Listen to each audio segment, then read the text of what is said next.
Price God. ஆண்டவராகிய இயேசு கிறிஸ்து நாமத்தினாலே வாழ்த்துக்கள். ஒரு வசனத்தை வாசிக்கிறேன். சங்கீதம் 65:11. வருஷத்தை உம்முடைய நன்மையால் முடிசூட்டுகிறீர் என்று சொல்லி எங்கள் கர்த்தருடைய வார்த்தை பார்க்கிறோம். இந்த 2025 ஆண்டு புதிய வருஷம், புதிய ஆண்டுக்குள் நுழைந்திருக்கிறோம்.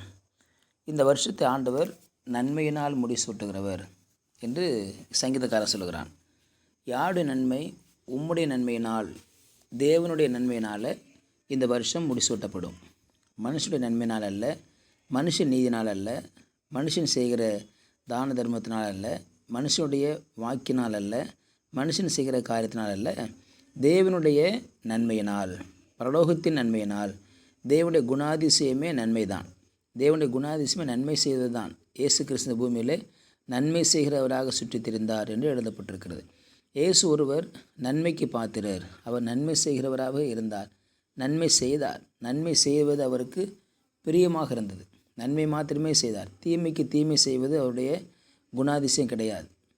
தீமைக்கு நன்மை செய்தார், எதிரிகளை நேசித்தார், அவரை கொல்ல வந்தவர்களையும் பாசமாய் நேசித்தார். அவரை காட்டி கொடுக்க போன யூதாஸ் கொரியத்துக்கும் திருவிருந்து கொடுத்தார். அப்பத்தையும் திராட்சரசத்தையும் அவனுக்கு கொடுத்தார். ஆகவே எந்த மனுஷனுக்கும் நன்மை செய்வது என்பது தேவனுடைய குணாதிசயம். அதைத்தான் இயேசு கிறிஸ்து பூமியில் வெளிப்படுத்தினார். ஆகவே உம்முடைய நன்மையினால் இந்த வருஷம் திருப்தியாக்கப்படட்டும், உம்முடைய நன்மையினால் இந்த வருஷம் முடிசூட்டப்படட்டும் என்று சங்கீதக்காரன் இங்கே சொல்கிற வார்த்தை பார்க்கிறோம். ஆகவே தேவனுடைய நீதியும் தேவனுடைய நன்மையும் இந்த பூமியில் வர வேண்டும், நிலவரப்பட வேண்டும். இந்த பூமிக்கு வருவது தான் தேவனுடைய நன்மை. அந்த நன்மையினால் இந்த பூமி இந்த வருஷம் முடிசூடப்படுகிற பொழுது அது அந்த நன்மை மனுஷனுக்குள்ளாக கடந்து வரும். அது என்ன நன்மை? சுகமாக இருக்கலாம், அல்லது நன்மையாக இருக்கலாம், அல்லது ஆரோக்கியமாக இருக்கலாம், பண தேவைகளாக இருக்கலாம், பொருளாதார தேவைகளாக இருக்கலாம். எத்தனையோ நன்மைகளை ஆண்டவர் செய்வதற்கு ஆயத்தமாக இருக்கிறார். உணவு காரியமாக இருக்கலாம். இப்படி பலவற்றை சொல்லிக்கொண்டே போகலாம். தேவன் மனுஷனுக்கு நன்மை செய்கிறவர். ஆக நன்மையான எந்த ஈவும், பூர்ணமான எந்த வரமும் அது ஜோதியின் பிதாவிடத்தில் உண்டாகி இறங்கி வருகிறது பார்க்கிறோம்.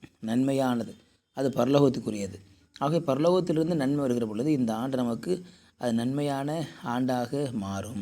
ஆகவே தான் மனுஷன் நன்மையினால் இது நன்மை ஆகாது. இந்த வருஷம் நன்மையாக முடிசூட்டப்படாது.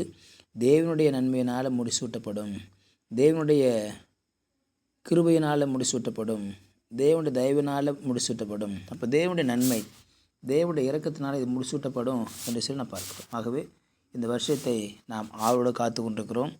இந்த வருஷம் நமக்கு நன்மையாக முடிசூட்டப்படும்படியாக நாம் எதிர்பார்த்து காத்திருப்போம். கடந்த ஆண்டை காட்டிலும், கடந்த வருஷத்தை காட்டிலும் இந்த ஆண்டு நமக்கு நன்மையை கொடுக்குற ஆண்டாக இருக்கும், நன்மை செய்கிற ஆண்டாக இருக்கும். நன்மை நமக்கு கடந்து வரும். நன்மை நம்முடைய வாழ்க்கையில் புரண்டோடும். நன்மையுடைய வாழ்க்கையில் செழித்தோங்கும். தேசம் செழிக்கும், தேசம் ஆசீர்வதிக்கப்படும். எல்லாவற்றுக்கும் மேலாக மக்களுக்கு நன்மை வருவது என்பது என்ன என்றால் ரட்சிப்பு என்று பார்க்கிறோம். அவர்கள் நரகத்திலிருந்து, பொல்லாப்பிலிருந்து, நரக பிடியிலிருந்து, பிசாசின் பிடியிலிருந்து வெளியே தேவன் அவர்களை கொண்டு வந்து பரலோகத்தில் சேர்ப்பதற்கு உண்டான நன்மை. இருப்பதிலேயே மிகப்பெரிய நன்மை அதுதான். ரட்சிப்பின் நன்மை தான் எல்லோருக்கும் பொதுவானது. தேவன் ரட்சிப்பை கட்டிடப் போகிறார். எல்லா மக்களும் மனம் திரும்ப போகிறார்கள். எல்லா மக்களும் ரட்சிக்கப்பட போகிறார்கள். ஆகவே அது மிகப்பெரிய நன்மையாக இருக்கிறது. மாத்திரமல்ல, சரீர தேவைகள், பண தேவைகள், பொருளாதார தேவைகள், உதவிகள், சுகம், ஆரோக்கியம் எல்லாவற்றையும் ஆண்டவர் செய்கிறவராக இருக்கிறார். திருச்சபைகள் கட்டப்படும். விசுவாச மக்களை கர்த்தர் ஆசீர்வதிப்பார். ஊழியக்காரர்களை ஆசீர்வதிப்பார். ஊழியக்காரத்தை நல்ல சுகத்தையும் எழுத ஆரோக்கியத்தையும் அவர் கொடுப்பார். இப்படி பல நன்மைகளை, பல ஆசீர்வாதங்களை இந்த வருஷத்தில் நாம் பெற்றுக்கொள்ளப் போகிறோம். காரணம், தேவனுடைய நன்மையினால், பரலோகத்து நன்மையினால் இந்த பூமி நிரப்பப்பட வேண்டும் என்று சொல்லி நாம் ஜெபிக்க வேண்டும்.